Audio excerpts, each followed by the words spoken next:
رنگین او بیرنگه خبرنا.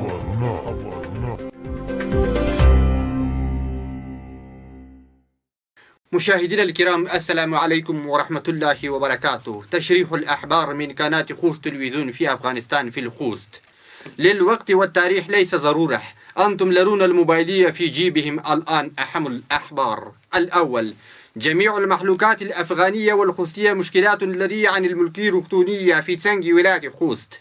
طول سرون شكوية عن نشتوال الدكتران والأدويان في هذه المركز. ناروغان مجبور هلت ورشية ولكارمندان ورسل سم چلند نكوية. دواء أكثر صرف الوركوية إلى بجنجلوية ليس للغرباء. كثير داس حال جارية أكثر الدكتران نرازية ودير هم مريضان معرفكوية إلى الشخصية مع ناحانية منغ مجبور شكاية شركوية إلى والي سوية في الحوست.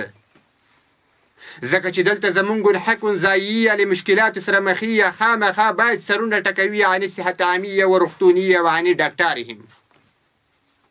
والثاني: دكانداران الخوست بازاري شتلي آچوية في اللختية والفيادروية، كڅه هم هر ورځ کارمندان الشروالية لختي صفاكوية في أكثر البازار، ولبيا هم خار دكن على المردارية. کچیر زمون ونده نوی خار کی صفائیه ناممکینیه پکار د شطول مټون راون غاړیه في مراعة صفائيهم.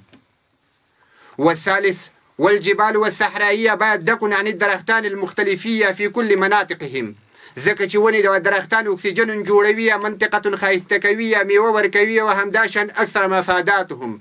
أنتم مجبور في هذا البسرلية چې ډېرې ونې کینوي. مقاطع درختان الونې باید گرفتارية عن المقامات البلندپائية في الخوست. ختم الأحبار والبرنامج من قناة تلفزيون الخوست والراديوية. کله چې بیا راځي تر هغې د خدای په امانیه. والسلام عليكم ورحمة الله وبركاته.